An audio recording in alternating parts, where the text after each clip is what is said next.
সম্মানিত মুসল্লিবৃন্দ, নবীদের দাওয়াতে জিন্দেগি এই শিরোনামে আলোচনায় আজ আমরা ২৪তম পর্বে এসে উপনীত হয়েছি। আলহামদুলিল্লাহ,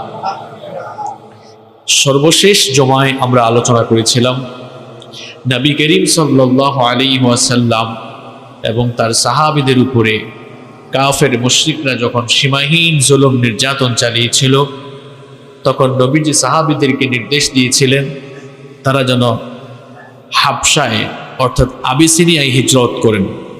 আবিসিনিয়ায় যারা হিজরত করে গিয়েছিলেন তাদেরকে ফিরিয়ে আনার জন্য কাফের মুশরিকরা অনেক ধরনের অপকৌশল গ্রহণ করেছিল এবং তাদের একটি প্রতিনিধি দল তারা আবিসিনিয়ায় পাঠিয়েছিল। সেই ঘটনা আমি আপনাদেরকে সর্বশেষ জমায় বলেছিলাম। তারা তাদের প্রতিনিধি দলকে সেখানে পাঠিয়েও যেই সকল মুসলমানরা হিজরত করে সেখানে গিয়েছিল তাদেরকে ফিরিয়ে আনতে সক্ষম হয়নি। এর মধ্যেই আরেকটি বড় ধরনের ঘটনা ঘটে গেল।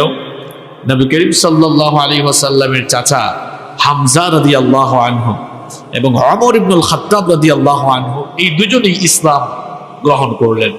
তাদের ইসলাম গ্রহণের কাহিনী আমি আপনাদেরকে সর্বশেষ জুমায় বিস্তারিত বলেছিলাম। এই দুইজন যখন ইসলাম কবুল করে ফেললেন তখন কাফের মুশরিকদের দুশ্চিন্তা আরো বাড়ল। কাফের মুশরিকদের দুশ্চিন্তা বাড়ল আর অন্যদিকে মুসলমানদের মনে আনন্দের ঢেউ সঞ্চারিত হলো। নবী করিম সাল্লাল্লাহু আলাইহি ওয়াসাল্লাম তো তার চাচা আবু তালেবের আশ্রয়ে ছিলেন। আবু তালেব বুঝতে পেরেছিলেন যে এই কাফের মুশরিক নেতৃবৃন্দ এখন ক্ষিপ্ত হয়ে গিয়ে নবীজির উপরে তারা যে কোনো ধরনের পদক্ষেপ নিতে পারে। এই জন্য তিনি তো তখন বয়সের ভারে নুজ্জ হয়ে গিয়েছেন, বয়স ৮০ এর কাছাকাছি। তিনি তার প্রপিতামহ আব্দে মানাফের দুই পুত্র হাশেম এবং মুত্তালেবের বংশধর অর্থাৎ বনু হাশেম আর বনু মুত্তালেব এই দুই বংশের লোকদেরকে ডাকলেন, ডেকে বললেন, আমার গোত্রের লোকেরা শোনো, আমার ভাতিজা মুহাম্মদ সাল্লাল্লাহু আলাইহি ওয়াসাল্লাম ছোটবেলা থেকেই আমার আশ্রয়ে লালিত পালিত হচ্ছে। আমি তাকে ছোটবেলা থেকেই ছোটকাল থেকেই তাকে আমি প্রোটেক্ট করছি, আমি তাকে রক্ষা করে যাচ্ছি। এখন আমি বয়সের ভারে নুজ্জ হয়ে গিয়েছি। আমার ভাতিজা হয়তো নতুন কোনো দিনের দাওয়াত দিচ্ছে, কিন্তু যত যাই হোক সে তো আমাদের বংশের লোক, আমাদের গোত্রের লোক। আমাদের গোত্রের আমাদের বংশের কারো উপরে কেউ যদি হামলা চালায় কিংবা আমাদের বংশের কারো উপরে কেউ যদি কোনো ধরনের পদক্ষেপ নেয়, এটা তো এই বংশের লোক হিসাবে আমাদের সবার জন্য অত্যন্ত লজ্জাকর একটি বিষয় হয়ে যাবে। সুতরাং গোত্র আর বংশের মর্যাদা রক্ষার জন্য সবাই ঐক্যবদ্ধ হও, যেন আমার ভাতিজার বিরুদ্ধে এরা অ্যাকশন নিতে না পারে। এবার দেখেন, দুই বংশ এক হয়ে গেল, দুই গোত্র বনু হাশেম বনু মুত্তালেব সবাই আবু তালেবের ডাকে সাড়া দিল, একমত হলো। একজন ছাড়া, যে একজন দ্বিমত করলো তার নাম আবু লাহাব। মাশাআল্লাহ, মনে আছে আপনাদের? এটা গত জুমায় আমি বলেছিলাম, একটু রিপিট করে দিচ্ছি। আবু লাহাব ছাড়া সবাই আবু তালেবের এই আহ্বানে ঐক্যমত হয়ে গেল। আবু জাহাল ওই দিকে দেখলো, হায় হায়, ঘটনা তো ভালো না। কারণ ইতিপূর্বে আবু জাহাল নেতৃবৃন্দের সঙ্গে পরামর্শ করে সিদ্ধান্ত নিয়েছিল, যেহেতু ওমরও ইসলাম কবুল করে ফেলেছে, হামজাও ইসলাম কবুল করে ফেলেছে, সুতরাং মুহাম্মদকে হত্যা করা ছাড়া আর কোনো উপায় দেখছি না। এজন্য তারা সবাই মিলে পরামর্শ করছিল কিভাবে নবী করিম সাল্লাল্লাহু আলাইহি ওয়াসাল্লামকে হত্যা করা যায়। এইদিকে হত্যার মিটিং, আর অন্যদিকে আবু তালেব, তিনি তো অত্যন্ত বিচক্ষণ মানুষ ছিলেন। তিনি এই দুই গোত্র যখন একত্রিত করে ফেললেন, এই খবর আবু জাহালের কানে গেল। আবু জাহাল বলল, আর মিটিং করে লাভ নাই, এখন আমরা সামনে আগালেই বিপদ, কারণ দুই গোত্র এখন এক হয়ে গেছে, সামনে আগালেই বিপদ আমাদের হতে পারে। এখন আবু জাহাল সেও খুব মারাত্মক কাফের, এটা কি জেনে তোর কাফের না, এটা খুব মারাত্মক কাফের। সেও খুব বিচক্ষণ ছিল, ঠান্ডা মাথায়। এখনো দেখবেন পৃথিবীর বহু জায়গায় ইসলামের বিরুদ্ধে, কোরআনের বিরুদ্ধে, ইসলাম বিরোধী, কোরআন বিরোধীরা ঠান্ডা মাথায় প্ল্যান মাফিক আগায়। তা আবু জাহাল সে ঠান্ডা মাথায় প্ল্যান মাফিক কেমনে সামনে আগানো যায় সেই চিন্তা করলো। এবার তারা আরেকটি কাজ করলো, কারণ অলরেডি 4টা মারাত্মক ঘটনা ঘটে গিয়েছে। কয়টা ঘটনা ঘটছে দেখেন, কোন 4টা ঘটনা? 1 নাম্বার, হামজা রাদিয়াল্লাহু আনহু ইসলাম গ্রহণ করে কি করেছিলেন? আবু জাহালকে গিয়া আঘাত করেছিলেন। গত জুমায় বলেছিলাম যে হামজা রাদিয়াল্লাহু আনহু যখন শুনেছেন আপন ভাতিজাটা, নবী করিম সাল্লাল্লাহু আলাইহি ওয়াসাল্লাম হচ্ছেন হামজা রাদিয়াল্লাহু আনহুর আপন ভাতিজা, যখন শুনলেন আবু জাহাল নবীজির উপরে আঘাত করেছে, তিনি আবু জাহালকে গিয়ে বললেন, আমি ইসলাম কবুল করেছি, আমার ভাতিজা একা নয়, আমার ভাতিজার সামনে আমিও আছি। আল্লাহু আকবার। আবু জাহালকে আঘাত করলেন, এটা একটা ঘটনা।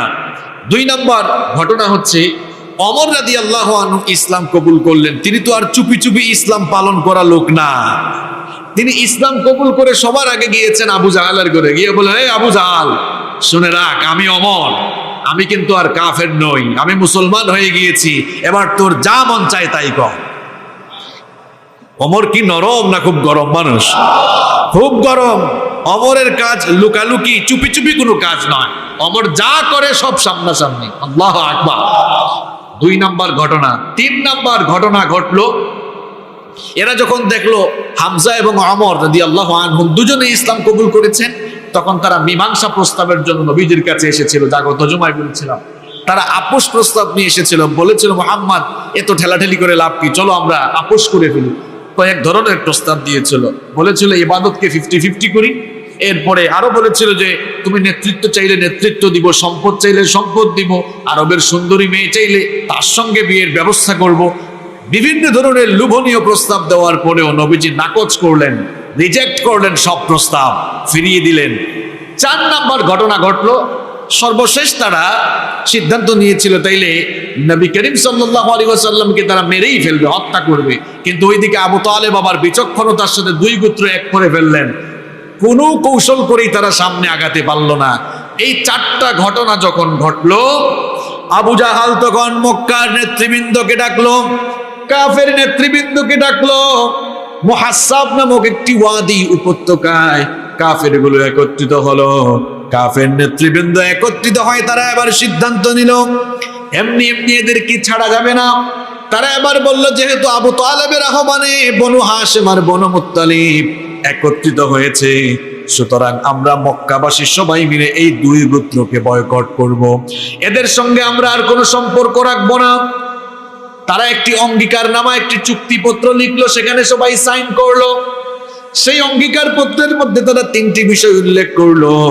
1 নাম্বার, তারা লিখলো এই 2 গোত্রের সঙ্গে আমরা কেউ বিয়ে শাদীর সম্পর্ক করব না, এদের কাছে বিয়ে দিব না, এদের কাছ থেকে আমরা বিয়ে শাদী আনবো না। 2 নাম্বার চুক্তি করেছিল, এদের সঙ্গে ব্যবসায়িক কোনো সম্পর্ক স্থাপন করব না, এদের সাথে আমরা কোনো লেনদেনও করব না। 3 নাম্বার চুক্তি করেছিল, 3 নাম্বার অঙ্গীকার তারা গ্রহণ করেছিল, এদের সাথে উঠা বসা, মেলামেশা, কথাবার্তা, অর্থাৎ মুআমালাত, মুআশারাত সবকিছু বন্ধ থাকবে। এই 3টি চুক্তির ভিত্তিতে তারা একটি অঙ্গীকার নামা লিখলো। নবুয়তের 7ম বছরে 1 মুহররমের রাতে এই চুক্তিনামা তারা লিখেছিল। এই চুক্তিনামা যিনি লিখেছিল তার নাম হচ্ছে আমের। এই লোকটার বিরুদ্ধে নবীজি বদদুয়া করেছিলেন, এই জন্য তার হাত অকেজুয়ার অবশ হয়ে গিয়েছিল। যখন এই চুক্তি করা হলো, 2 গোত্র বনু হাশেম আর বনু মুত্তালিব, এই 2 গোত্রের লোকদের সঙ্গে উঠা বসা হবে না, কথাবার্তা হবে না, বিয়ে শাদী হবে না, লেনদেন হবে না, বেচাকেনা হবে না, অবরোধ করে রাখা হলো। এই 2 গোত্রের লোকদেরকে যখন অবরোধ করে রাখা হলো, ছোট বড়, আবাল বৃদ্ধা বনিতা, নারী পুরুষ সকলেই এবার দেখা গেল বহু কষ্টের মধ্যে পড়ে গেল। কারণ এই 2 গোত্রের মানুষের কাছে এসে কেউ কোনো পণ্য কেনা বেচা করে না, কোনো খাবার দাবার বিক্রি করে না, দান করা দূরের কথা, টাকার বিনিময়েও এদের কাছে কেউ পণ্য বিক্রি করতে চায় না। সর্বাত্মক বয়কট, সর্বাত্মক অবরোধ শুরু হয়ে গেল। আল্লাহর জমিনে আল্লাহর দ্বীন ইসলাম এমনি এমনি কায়েম হয় নাই, এমনি আল্লাহর জমিনে আল্লাহর দ্বীন ইসলাম বিজয়ী হয় নাই।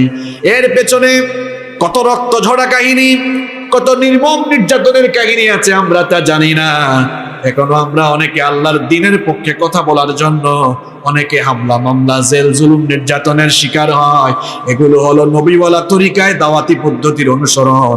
কারণ নবীজি নিজেও তার অনুসারীদেরকে নিয়ে শিয়াবে আবু তালিবের মধ্যে 3 বছর জেলে বন্দী ছিলেন। কয় বছর? 3 বছর। এই যে এরা অবরোধ করে রাখলো 3 বছর।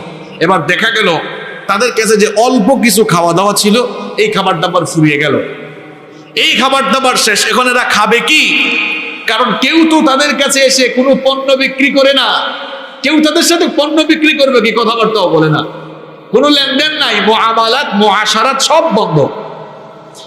সব খাবার দাবার শেষ হয়ে গেল। এখন তারা কি খাবে? গাছের পাতা খেয়েছে, গাছের পাতা খেয়েছে, গাছের ডাল, ছাতা, গাছের ছাল, পাতা, এগুলো খেয়ে জীবনযাপন। তারা গাছের ছাল, পাতা এগুলো খেয়ে, গাছের ছাল বুঝেন তো আপনারা? বাকল আর কি, বাকল, গাছের বাকল, গাছের পাতা খেয়ে খেয়ে এবার দিন যাপন শুরু হলো। এবার চতুর্দিকে ডানে বামে সামনে পিছনে শুধু ক্রন্দন, কান্না, আহাজারি শোনা যায়। কান্নায় আর আহাজারিতে আকাশ বাতাস এদের আর্তনাদে ভারী হয়ে গিয়েছিল। মাঝে মাঝে কেউ কেউ গোপনে গোপনে তাদের কাছে খাবার নিয়ে আসতো, যেমন উম্মুল মুমিনিন, যেমন আম্মাজান খাদিজা আত-তাহেরা রাদিয়াল্লাহু আনহা এক আত্মীয় হাকিম বিন হিজাম, তিনি একদিন গোপনে খাবার আনতে চেয়েছিলেন। তাও আবু জাহাল সব জায়গায় গোয়েন্দা লাগায় রাখছে, আটকায় ফেললো, বললো কি ব্যাপার, খাবার নিয়ে কোন জায়গায় যাও? এইভাবে কেউ তাদের কাছে খাবার নিয়ে যেতে পারতো? মাঝে মাঝে মক্কার বাহিরের লোকজন যখন মক্কায় আসতো, এদের কাছ থেকে কেউ অল্প অল্প টাকা থাকলে এরপরে কিছু খাবার দাবার। কিন্তু এইরকম করে একে একে 3 বছর নবী করিম সাল্লাল্লাহু আলাইহি ওয়াসাল্লাম সহ এই বনু হাশিম আর বনু মুত্তালিব এদেরকে সহ সকল মুসলমানদেরকে অবরোধ করে রাখা হলো। কয় বছর? 3 বছর। এই 3 বছর অবরোধ করে রাখার পর দেখা গেল অবরোধকারী যারা ছিল এবার কাফের ঠেলাঠেলি শুরু হয়েছে, গুতাগুতি। কেউ কেউ দেখলো ব্যবসা বাণিজ্য তো জমতেছে না, কারণ দুইটা গোষ্ঠী তো অনেক বড়, বনু হাশিম বনু মুত্তালিব। এবার তাদের মধ্যে যখন ঠেলাঠেলি শুরু হলো, আবু জেহেলকে সবাই ধরলো নেতা। আর কয় বছর? 3 বছর তো হয়ে গেল, তাও তো দেখি এদেরকে, ওরা চুক্তি করেছিল ওই যে অঙ্গীকারনামা, যে তোমাদেরকে অবরোধ করে রাখবো না, শর্ত একটাই, মুহাম্মদ সাল্লাল্লাহু তাকে আমাদের কাছে তুলে দাও। কাফেরদের শর্ত ছিল অবরোধ উঠাই ফেলবো, মুহাম্মদ তাকে আমাদের হাতে তুলে দাও, আমরা তাকে হত্যা করে ফেলবো, তোমরা নিশ্চিন্তে থাকতে পারবা, অবরোধ উঠাই ফেলবো। আর 2 গোত্র বলেছিল না, আমাদের জীবন যাবে তাও তোমাদের হাতে তাকে তুলে দিব না। আল্লাহু আকবার। এই 3টি বছর অনেক কষ্টের ছিল। এবং নবীজির চাচা আবু তালেব নবীজিকে কেমন ভাবে প্রোটেকশন দিয়েছেন দেখেন। রাতের বেলা সব ঘুমিয়ে গেলে কাফেররা যেন নবীজিকে অপহরণ করতে না পারে, এজন্য আবু তালেব প্রত্যেক দিনই তার ভাতিজা আমাদের প্রিয় নবী মুহাম্মদুর রাসূলুল্লাহ সাল্লাল্লাহু আলাইহি ওয়াসাল্লামের বিছানা চেঞ্জ করতেন।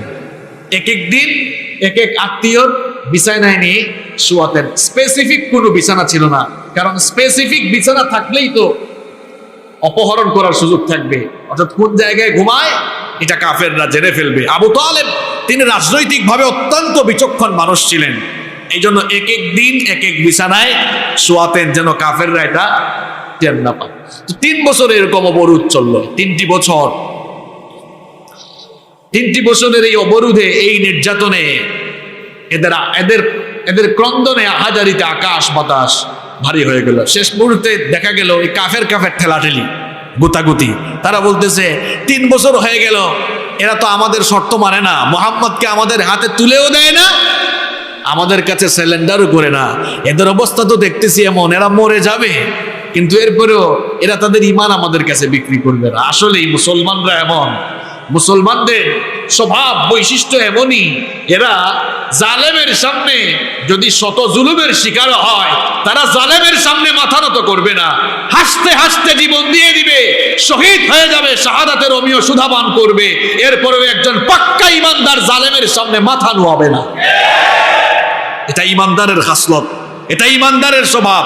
ঈমানদারকে একেবারে কেটে টুকরো টুকরো করে ফেলবেন আপনি, তাকে আপনি জ্বলন্ত আগুনের সামনে রেখে বলবেন ইমান ছাড়ো নইলে আগুনে ফেলবো, ইমানদার আগুনে ঝাঁপ দিবে, কিন্তু তার ইমান ছাড়বে না।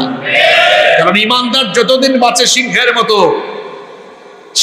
মতো বীর পুরুষ হয়ে বাঁচে, ইমানদার কাপুরুষ হয়ে জালেমের সামনে মাথা নত করে বাঁচতে শিখে নাই। তো কাফের ঠেলাঠেলি। আবু জেহেল বলল, কি ব্যাপার, তোমরা হঠাৎ করে এই কারবার শুরু করলা কেন? অন্যদিকে নবীজিও তো দেখতেছেন সবার কষ্ট হচ্ছে। এবার আল্লাহর তরফ থেকেও সাহায্য আসলো, একটা মুআজিজা প্রকাশ পেল। কি প্রকাশ পেল?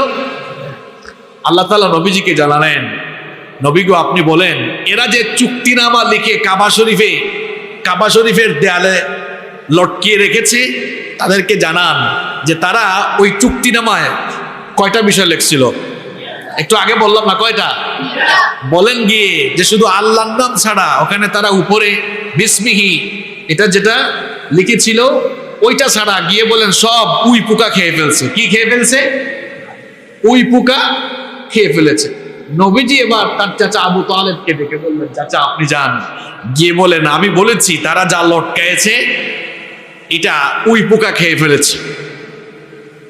আবু তালেব গিয়ে বললেন যে শোনো, তোমরা যে অঙ্গীকারনামা যে চুক্তিনামা করে এটা লটকাইছো, গিয়ে দেখো ওইটা উই পোকা খেয়ে ফেলতেছে। এমনিতে তো তোমরা গুতাগুতি করতেছে যে এই অঙ্গীকারনামা বাতিল করো, এটা বাতিল করা লাগবে না, আমার ভাতিজা আমাকে জানিয়েছে ওইটা নাকি উই পোকা খেয়ে ফেলছে। আবু জেহেল বলে, এটা কি সম্ভব? এটা কোনোভাবে সম্ভব নয়, এটা অবিশ্বাস্য কথা। আবু তালেব বললেন, অবিশ্বাস্য হোক আর বিশ্বাস্য হোক, তুমি যাও আগে গিয়ে দেখো। আবু তালেব বললেন, ফা ইন কানা কাযিবান খাল্লাইনা বাইনাকুম ওয়া বাইনা, যদি আমার ভাতিজা মিথ্যা বলে তাহলে তোমাদের ও তার মধ্য থেকে আমরা সরে দাঁড়াবো, ওটা আমার ভাতিজাকে তোমাদের হাতে তুলে দিব। দেখেন কি লোভনীয় প্রস্তাব। যদি আমার ভাতিজা মিথ্যা বলে, ঠিক আছে, আমার ভাতিজাকে তোমাদের হাতে তুলে দিব, তোমাদের যা মন চায় তাই করিয়ে। আর ওয়া ইন কানা সাদিকান, আর যদি আমার ভাতিজা সত্য বলে থাকে, রাজাতুম আন কাতিয়াতিনা ওয়া যুলিবনা, যদি আমার ভাতিজার কথা সত্য হয়, যদি গিয়ে দেখো সত্যি উই পোকা খেয়ে ফেলেছে, তাহলে আর অবরোধ আমাদের উপর দিও না, অবরোধ তোমরা উঠাই ফেলবা, আর আমাদের উপর জুলুম করিও না। তারা বলল, ক্বালু ক্বাদ আনসাফতা, তারা বলল আবু তালেব আপনি তো খুব ইনসাফপূর্ণ কথা বলেছেন। এই 3 বছর পরে না একটা লাইনের কথা বলছেন যে উই পোকা যদি না খায় আপনার ভাতিজাকে আমাদের হাতে দিবেন, একদম লাইনের কথা বলছেন। আপনি একটু দাঁড়ান, তাইলে আমরা বিষয়টা গিয়ে দেখি। এখন গিয়ে দেখলো সত্যি উই পোকা তাদের ওই চুক্তিনামা খেয়ে ফেলেছে। তারা বললো, হায় হায়, হাউ ইজ ইট পসিবল, এটা কিভাবে সম্ভব হলো? আসলে তো এটা একটা মুআজিজা। বলেন, পোকামাকড় আমার আপনার কথা শুনে, আমার আপনার কথা আর কি কোনো প্রেসিডেন্টের কথা শুনবে? কোনো পুলিশ আর র্যাবের কথা শুনবে? এগুলো যার হুকুম মানে তিনি কে? একটু জোরে বলেন না, তিনি কে? গিয়ে দেখলো সত্যি এটা উই পোকা খেয়ে ফেলেছে। এই যে নিজের চোখে তারা এত বড় একটা মুআজিজা দেখলো। এই কাফেরগুলোর অন্তর তো বক্র, এরা ঈমান আনলো না, বলল বুঝছি মুহাম্মদ এত বছর ধরে আমাদেরকে যে জাদু দেখাচ্ছে, এইটা আবার একটা জাদু। নাউযু বিল্লাহি মিন।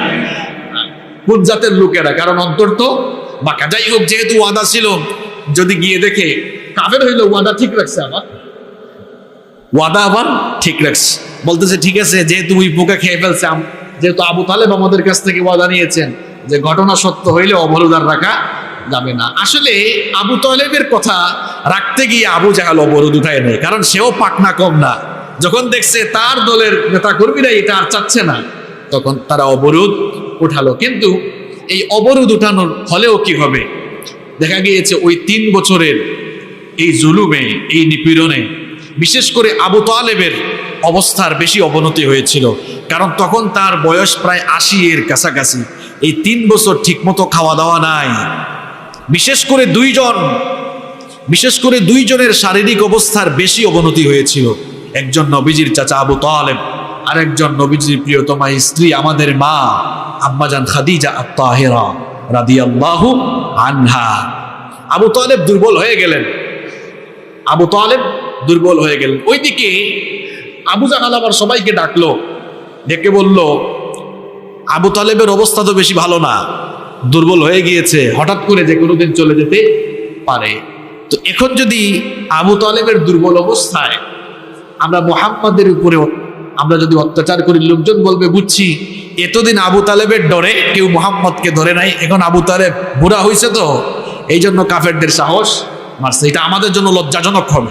এই জন্য চলো আবু তালেবের কাছে প্রস্তাব নিয়ে যায়, যেহেতু তার আন্ডারেই তার ভাতিজা আছে, একটু প্রস্তাব দিয়ে দেখি শেষমেশ এই বুড়া বয়সে আবু তালেব তার ভাতিজাকে একটু থামাইতে পারে কি না। এবার সব নেতৃবৃন্দ আবু জাহাল, উতবা, শাইবা সহ শীর্ষ নেতৃবৃন্দ আবু তালেবের বাড়িতে গেলেন। আবু তালেবকে গিয়ে বললেন যে দেখেন এত বছর যা হয়েছে হয়েছে, আপনিও শেষ বয়সে চলে আসছেন, আপনার ভাতিজাকে একটু বলেন সে তার দিনের দাওয়াত দিক, অসুবিধা নাই, কিন্তু আমাদের উপাস্যগুলোকে যেন, আমাদের উপাস্যদের বিরুদ্ধে যেন দাওয়াত না দেয়, এটা আপনি বলেন।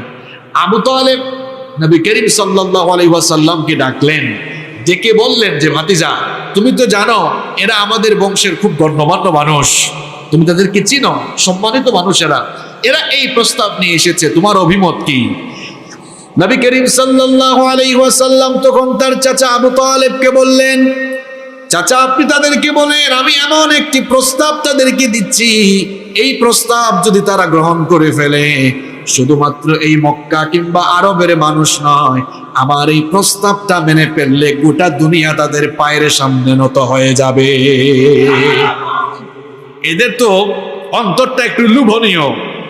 আবু তালেব বললেন আমার ভাতিজা তো তোমাদের চেয়ে আরো সাংঘাতিক একটা প্রস্তাব দিয়েছে। এরা বলল কি প্রস্তাব? আমার ভাতিজা প্রস্তাব দিয়েছে সে নাকি এমন একটা বিষয় তোমাদেরকে বলতে চায়, ওইটা তোমরা গ্রহণ করলে শুধু আরব না, আরব অনারব গোটা দুনিয়া তোমাদের সামনে প্রদানত হয়ে যাবে।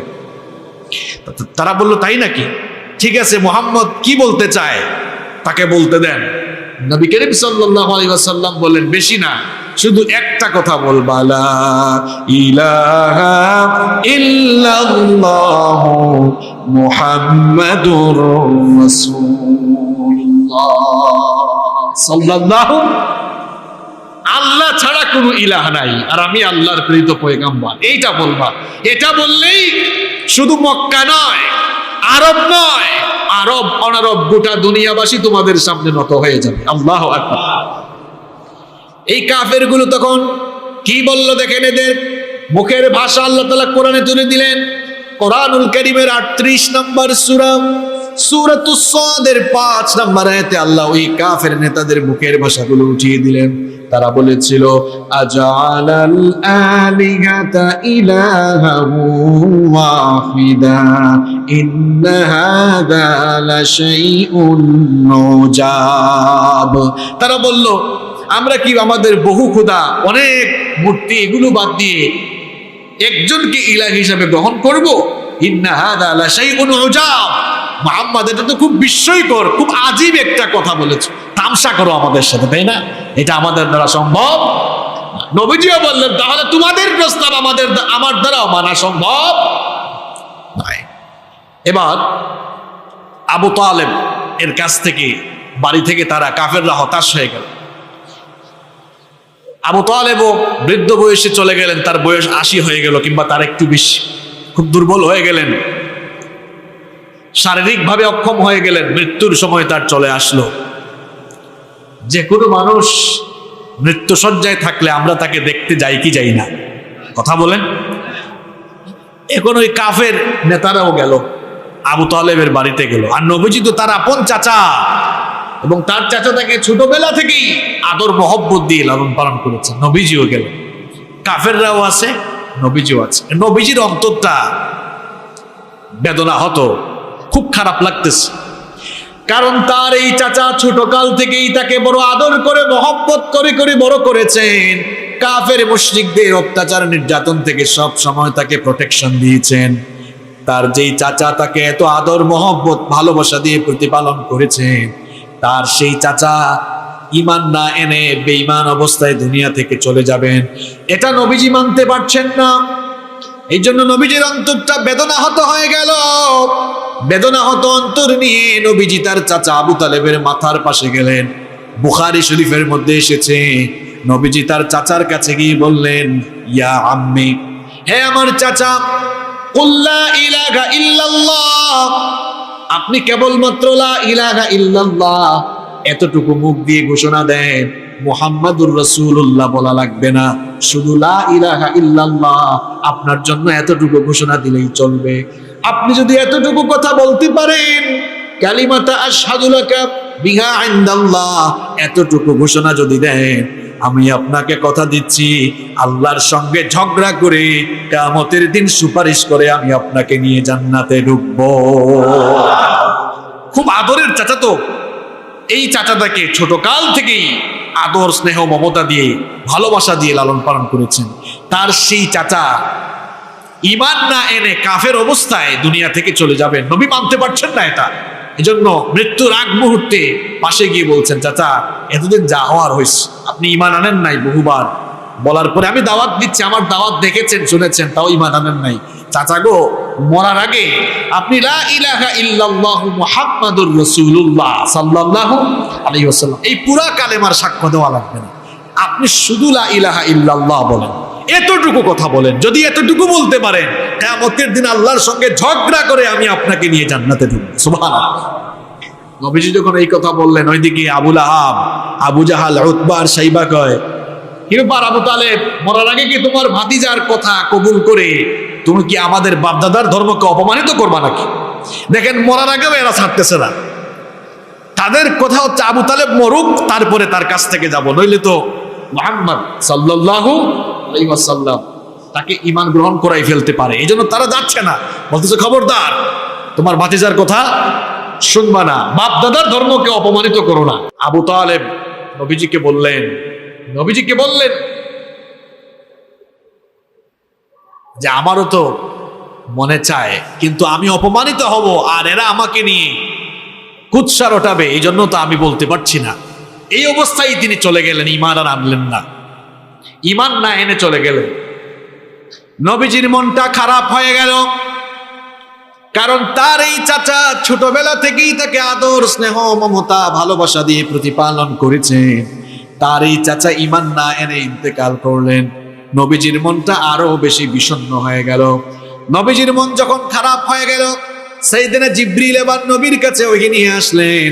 আল্লাহ তাআলা জিবরিলের মাধ্যমে নবীজিকে জানিয়ে দিলেন, ইন্নাকা লা তাহদি মান আহবাবতা ওয়ালাকিন্নাল্লাহা ইয়াহদি মান ইয়াশা ওয়া হুয়া আ'লামু বিল মুহতাদিন। আল্লাহ তাআলা বললেন, ইন্নাকা লা তাহদি মান আহবাবতা, নবী আপনাকে যে ভালোবাসা দেখিয়েছে, যে আপনাকে ভালোবেসেছে, তাকে হেদায়াত দেওয়ার মালিক আপনি নন। হেদায়াত দেওয়ার মালিক কে? আপনার মনে তো খারাপ কেন? আমি তো আপনাকে হেদায়াত করার জন্য জোর করে কাউকে হেদায়াত দিয়ে দিবেন এই দায়িত্ব দিয়ে পাঠাই নাই। আপনি হেদায়াতের দিকে ডাকবেন, কিন্তু হেদায়াতের চাবি আমার হাতে। হেদায়াত দেওয়ার মালিক কে? আল্লাহ বললেন, ওয়ালাকিন্নাল্লাহা ইয়াহদি মান ইয়াশা, আমি যাকে চাই তাকেই হেদায়েত দিই, হেদায়েত দেওয়ার মালিক আপনি না। এই কথা নবীজিকে জানানোর পরেও নবীজির মন ভালো হয় না, কারণ এত বছর ধরে নবীজিকে যেই লোকটা এত প্রোটেকশন দিয়েছে, এত ভালোবাসা দিয়েছে, এত আদর মহব্বত দিয়েছে, তিনি ঈমান হারা হয়ে ঈমান না এনেই তিনি ইন্তেকাল করলেন। নবীজি কোনোভাবে এটা মানতে পারছেন না। নবীজি এবার মনে মনে সিদ্ধান্ত নিলেন, আমি আমার চাচার জন্য আল্লাহর কাছে দোয়া করে মাফ চেয়ে ফেলবো, কারণ আমি দোয়া করলে হয়তো আল্লাহ মাফ করে দিতে পারেন।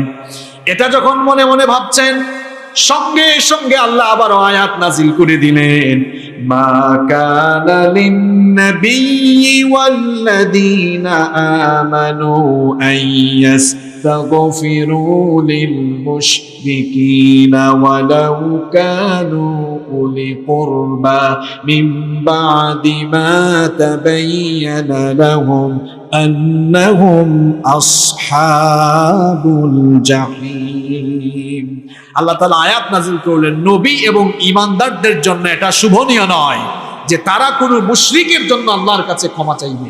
এটা নবীর জন্য উচিত নয়, ঈমানদারের জন্য উচিত নয়। কারণ আল্লাহর কাছ থেকে সত্য আসার পরেও যারা এই সত্য দিনকে গ্রহণ করে নাই, এদের ব্যাপারে আল্লাহর সিদ্ধান্ত আন্নাহুম আসহাবুল জাহিম, তারা জাহিম জাহান্নামের অধিবাসী হবে, জাহান্নাম থেকে তারা রেহাই পাবে না। এই আয়াত নাজিল করে আল্লাহ নবীজিকে জানালেন, নবী গো আপনার চাচা আপনাকে ভালোবেসেছে, আদর মোহব্বত করেছে, তো কি হয়েছে? সে তো আমার উপরে ঈমান আনে নাই। সুতরাং যে আপনার রবের উপরে ঈমান আনে নাই, যে আপনার রবকেই ভালোবাসলো না, তার প্রতি এত ভালোবাসা দেখানোর আপনার কোনো দরকার নাই। আপনার জন্য তার প্রতি আর এত উদারতা দেখানোর দরকার নাই। বরং আপনি নবী হিসাবে একজন মুশরিকের জন্য ক্ষমা প্রার্থনা করা আপনার জন্য উচিত নয়। তবে আপনার মনে যেহেতু কষ্ট লাগতেছে, এই জন্য আপনার এই মনোকষ্ট, এটা আমি দেখেছি, দেখার কারণে এই আবু তালেবের প্রতি আমি একটু ইহসান করব। ইহসানটা হলো জাহান্নামে যত ধরনের শাস্তি রয়েছে, সব চাইতে কম শাস্তি আপনার চাচা আবু তালেবকে দেওয়া হবে। শাস্তিটা হচ্ছে এক জোড়া আগুনের তৈরি জুতা পরিধান করানো হবে।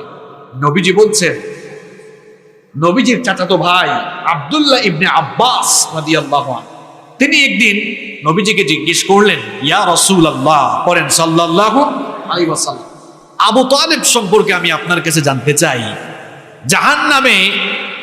জাহান্নামীদেরকে শাস্তি দেওয়া হবে, কিন্তু আপনার চাচা আবু তালেবের ব্যাপারে আল্লাহর সিদ্ধান্ত কি? নবীজি তখন বললেন, জাহান্নামের সবচেয়ে হালকা আযাব প্রাপ্ত হচ্ছেন আমার চাচা আবু তালেব। তাকে এক জোড়া আগুনের তৈরি স্যান্ডেল পরিধান করানো হবে, এতে করেই তার মাথার মগজগুলো টকবক করে গলে গলে পড়তে থাকবে। আল্লাহু আকবার।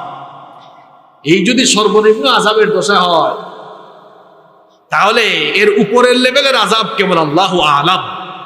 এটা আমাদের কল্পনার জগতে নাই।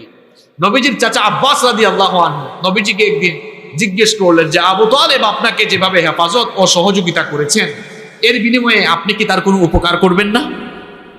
নবীজি তখন বললেন, আমি তো ওনার জন্য উপকার করেছি। আমার মনোকষ্ট দেখেই তো আল্লাহ তাআলা তাকে জাহান্নামের গভীরে না দিয়ে জাহান্নামের অগভীর একটা জায়গায় দিবেন। এই জাহান্নামের অগভীর জায়গায় দেওয়ার কারণেই তার টাকনু পর্যন্ত দেখা যাবে জাহান্নামের আগুন তাকে গ্রাস করবে। এতে করেই তার মাথার মগজগুলো বেয়ে বেয়ে টকবক করে গলে পড়তে থাকবে। সম্মানিত মুসল্লিবৃন্দ, নবীজিকে ভালোবাসা ঈমানের অংশ। এমনকি নবীজি বলেছেন, তোমাদের মধ্যে কেউ ততক্ষণ ঈমানদার হতে পারবে না যতক্ষণ না আমি তার কাছে তার মা বাবা সন্তান সন্ততি, এক কথায় দুনিয়ার সব কিছুর চাইতে আমি তার কাছে অধিক প্রিয় না হব।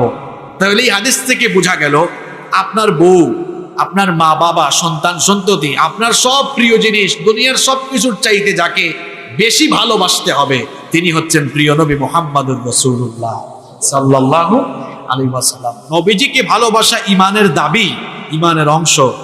আর ভালোবাসার দাবি হলো নবীজিকে সারা জীবন মেনে চলা, অনুসরণ অনুকরণ করা। মনে রাখতে হবে, ভালোবাসি মুখ দিয়ে বলে কাজে কর্মে যদি সেই ভালোবাসার মানুষটার অনুসরণ অনুকরণ না থাকে, তাহলে পরিণতি কিন্তু আবু তালেবের মতো হবে। পরিণতি কার মতো হবে? আমার কথা মনে হয় বুঝেন নাই আপনারা। আমি বলেছি নবীজিকে ভালোবাসা ঈমানের অংশ। যে নবীজিকে ভালোবাসবে না সে ঈমানদার হতে পারবে না। আবার ভালোবাসার দাবি হলো সারা জীবন নবীজিকে অনুসরণ অনুকরণ করে চলা। এখন মুখ দিয়ে যদি খালি বলেন আমি ভালোবাসি, আর ভালোবাসার দাবি স্বরূপ যদি আপনার জীবনে নবীজির অনুসরণ অনুকরণ না থাকে, তাহলে মৌখিক ভালোবাসার পরিণাম হবে আবু তালেবের মতো। আবু তালেব ভালোবাসা দিয়ে কিন্তু জান্নাত হাসিল করতে পারে নাই। যদি ঈমান আনতো, নবীজিকে মানতো, জান্নাত পেয়ে যেত। সুতরাং আমরা নবীজিকে ভালোবাসবো, আমাদের জীবনের চেয়ে বেশি ভালোবাসবো, নবীজিকে জীবনের চেয়ে বেশি ভালোবাসবো। এই ভালোবাসার দাবি স্বরূপ আমরা আমৃত্যু আমাদের নবীকে অনুসরণ অনুকরণ করব ইনশাআল্লাহ। এর মধ্যেই নাজাত রয়েছে, ইসলামকে মেনে চলার ভিতরেই নাজাত রয়েছে। আপনি ছাড়াও ইসলাম সফল, কিন্তু ইসলাম ছাড়া আপনার দুনিয়াও যাবে, আখিরাতও যাবে। ইসলামের বিরুদ্ধে কতজন কত কিছু বলবে, ইসলামের কিছু যায় আসে না। আমি আপনি থাকবো না। ইসলাম ছিল, ইসলাম আছে, ইসলাম বিজয়ীর বেশে মাথা উঁচু করে দাঁড়িয়ে থাকবে। ইসলামের বিরুদ্ধে যত পাগলারাই পাগলামি করেছে, সব পাগলাদেরকে আল্লাহ বেইজ্জত করে দিয়েছে। আমাদের দেশি লতিফ সিদ্দিকী থেকে নিয়ে মুরাদ হাসান পর্যন্ত যতগুলো পাগলা ইসলামের বিরুদ্ধে উঠে পড়ে লেগেছে, আল্লাহ সবগুলোকে বেইজ্জত করে জাতির সামনে একেবারে বেহায়া নির্লজ্জ বানিয়ে দিয়েছে। এই লোকটা কি করেছে? গত 3-4 মাস ধরে মনে হয়েছে যেন তার বক্তব্য শুনলে মনে হতো যে পাবনার ওই পাগলাগারদ থেকে বের হয়ে মনে হয় আসছে। এমন ভাবে কথাবার্তা বলতো, ভারসাম্যহীন একটা লোক, তার কথাবার্তার মধ্যে কোনো ব্যালেন্স ছিল না। এক এক সময় এক এক কথা। এই যে আমি আপনাদেরকে বলেছিলাম 1-1.5 মাস আগে সে আলেমুল আমাদের বিরুদ্ধে কথা বলতে গিয়ে এত অশ্রাব্য ভাষা ব্যবহার করেছিল। সে বলেছিল একদম চুলদারি কামাই ফেলবো। তখন আমি বলেছিলাম যে এই লোকটা কোনো ব্যক্তিত্ববান মানুষ নয়, মনে হয় নাপিতের ঘরে আরেকজন নাপিতি হয়েছে। বলে সে এমন কথা কেন বলে? এক এক সময় সে এক এক কথা বলে। সে রাষ্ট্রধর্ম ইসলাম নিয়ে আজে বাজে কথা বলেছে। এই দেশে যে কেউ রাজনীতি করেন অসুবিধা নাই, মনে রাখতে হবে ইসলামকে নিয়ে উঠে পড়ে রাখলে ক্ষমতায় যিনি বসিয়েছেন কান ধরে তিনি আবার নামাই দিবেন। এই দেশে 90% মানুষ মুসলমান। এই জমিন আপনাকে চিনতে হবে, এটা ইসলামের জমিন, ওলিয়া উলিয়ার জমিন, এটা আলেম ওলামাদের জমিন। এই দেশে 90% মুসলমান। যেই দেশে এত বেশি সংখ্যক মুসলমান রয়েছে, যেই দেশের মুসলমানরা আল্লাহ আর তার রাসূলের জন্য জীবন দিয়ে দিতে প্রস্তুত, এই দেশে ইসলামের বিরুদ্ধে যারাই কথা বলবে, এই দেশের ইসলাম প্রিয় জনতা তাদেরকে কান ধরে চেয়ার থেকে নামায় দিবে। এই জমিন আপনাকে চিনতে হবে, এটা ইসলামের জমিন। যারা ইসলামের বিরুদ্ধে কথা বলেছে তারা টিকে থাকতে পারে না। আমাদের অবস্থা হলো এমন, যে যখন চেয়ারে সে তখন গিয়ারে। তো চেয়ারের গিয়ার থাকুক, অসুবিধা নেই, এই গিয়ারকে ইসলামের পক্ষে লাগান, তাহলে আপনার মর্যাদা বাড়াবেন কে? আর গিয়ারটা ইসলামের বিরুদ্ধে গেলে অবস্থা খারাপ। শোনেন, ক্ষমতা আজ আছে কাল নাই। এই পাগলা 3 দিন আগেও পুলিশ প্রোটেকশন নিয়ে চলেছে, এরপরে পুলিশই বলতেছে এরে পাইলেই এনে জিজ্ঞাসাবাদ করব। ক্ষমতা জিনিসটাই এমন, যতক্ষণ থাকবে হাত পা দিয়ে স্যালিউট মারবে, আর ক্ষমতা চলে গেলে হাত পা দিয়ে বাইন্দা পিটাবে। ক্ষমতা জিনিসটাই এমন। আর আপনি আল্লাহর কোরআনের রঙে রঙিন হয়ে যান, আপনি ইসলামের পক্ষে থাকেন, দেখবেন মরার আগ পর্যন্ত আপনার মর্যাদা বাড়ায় দিবেন কি? ইসলামের বিরুদ্ধে যারাই কথা বলেছে, দেখেন নবীজির একটি হাদিস আপনাদেরকে আমি শোনাই। নবীজি বলেছেন, যেই লোক তার আরেক ভাইয়ের দোষ ত্রুটি অন্বেষণে ব্যস্ত হয়ে যায়, আল্লাহ তার দোষ ত্রুটি জনগণের সামনে, মানুষের সামনে প্রকাশ করে দেন। আমার আপনার কথা মিথ্যা হতে পারে, কিন্তু নবী মুহাম্মদুর রাসূলুল্লাহ সাল্লাল্লাহু আলাইহি ওয়াসাল্লামের জবান নিশ্চিত একটা কথাও মিথ্যা নয়। আলেম ওলামাদের চরিত্র নিয়ে এই লোকটা বিভিন্ন মঞ্চে দাঁড়িয়ে বেফাস কথা বলেছে। আজ গোটা জাতির সামনে তার চরিত্র আল্লাহ ফাঁস করে দিয়ে তাকে একেবারে ন্যাংটা বানায় দিয়েছে। তুমি আলেম ওলামাদের বিরুদ্ধে লাগবা, আল্লাহ ছাড় দিবেন না, আল্লাহ ছাড় দিবেন না। যারাই, আমি নাম বললাম না, যারাই ইসলামের বিরুদ্ধে আলেম ওলামাদের বিরুদ্ধে কথা বলেছে, আপনি একটু গবেষণা করে দেখেন, সবগুলোরে আল্লাহ বেইজ্জত বানায় ছেড়ে দিয়েছেন। সবগুলোকে আল্লাহ বেইজ্জত বানিয়ে দিয়েছেন। যারা আছে, এটা তো মোল্লার কথা না, আল্লাহর কথা। যেহেতু আল্লাহ এবং রাসূল বলেছেন মরার আগে আল্লাহ বেইজ্জত করে ছাড়বেন, অপেক্ষা করেন, আল্লাহর কসম সবগুলোকে আল্লাহ বেইজ্জত করবেন। এটা আল্লাহর কথা, এটা নবীজির বাণী। আমার আপনার কথা মিথ্যা হতে পারে, আল্লাহ রাসূলের কথা মিথ্যা হবে। আবু তালেব চলে গেলেন। এই বছরটাকে বলা হয় আমুল হুজুন, দুঃখের বছর।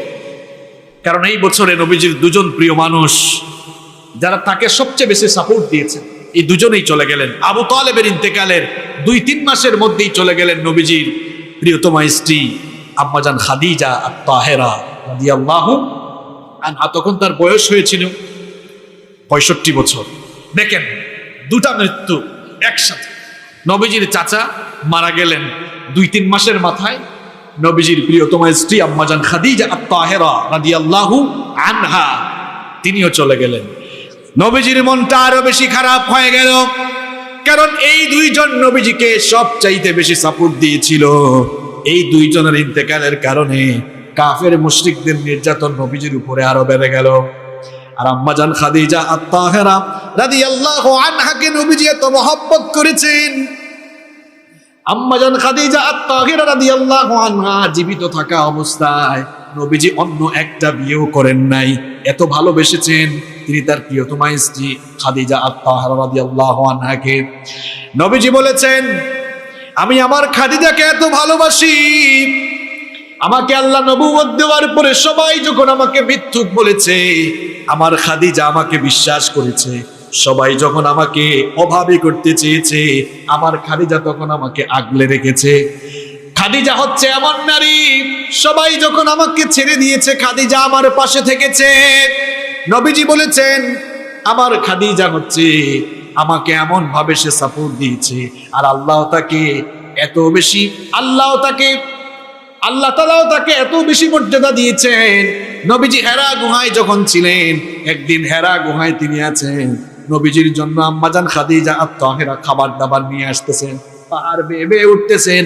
সাইয়েদনা জিবরিল আমিন এটা লক্ষ্য করে নবীজিকে বললেন, নবী গো, আপনার প্রিয়তমা স্ত্রী আল্লাহর বান্দি খাদিজা আত-তাহেরা রাদিয়াল্লাহু আনহা যখন আপনার কাছে আসবেন, আপনি জানিয়ে দিবেন আপনার প্রিয়তমা স্ত্রীর উপর আল্লাহ এতটা সন্তুষ্ট হয়েছে যে আল্লাহ নিজেই আপনার স্ত্রীর উপর সালাম পাঠিয়েছেন। নবীজি তার এই স্ত্রীকে এত ভালোবেসেছেন, তিনিও চলে গেলেন। এই বছরটা ছিল নবীজির জন্য খুব দুঃখের বছর, জুলুম নির্যাতন আরো বাড়ল। নবীজি মোট কতটি বিবাহ করেছিলেন? কয়টা? সবাই বলেন না। আমাদের আগামী জুমায় আমরা এই বিষয়টা বলবো, কারণ নাস্তিক মুরতাদরা বলে মুহাম্মদ ছিল নারী লুভী, নাউযু বিল্লাহি মিন যালিক। আগামী জুমায় যুক্তি সহ খণ্ডন করব নবীজি কেন 11টি বিয়ে করেছেন, আর তিনি আসলেই এদের উত্থাপিত যে অভিযোগ, এই অভিযোগ আদৌ সত্য কিনা, এটা আমরা যুক্তির ভিত্তিতে খণ্ডন করব। এবং আমি তো বললাম যে খাদিজা রাদিয়াল্লাহু আনহা তার ইন্তেকালের আগ পর্যন্ত তিনি অন্য কোনো মহিলাকে বিয়েও করেন নাই। এরপরে তিনি খাদিজা রাদিয়াল্লাহু আনহার মৃত্যুর পরে নবীজি বিয়ে করেছিলেন সাউদা রাদিয়াল্লাহু আনহাকে। তো নবীজি 11টি বিয়ে কেন করলেন, কোন কোন জায়গায় কাকে বিয়ে করলেন, কি কারণে করলেন, আর ওই নাস্তিক ব্লগারদের উত্থাপিত অভিযোগগুলো সত্য কিনা, এটাও আমরা আগামী জুমায় খণ্ডন করব ইনশাআল্লাহ। আল্লাহ তাআলা আমাদের সকলকে কথাগুলো মেনে চলার তৌফিক দান করুন।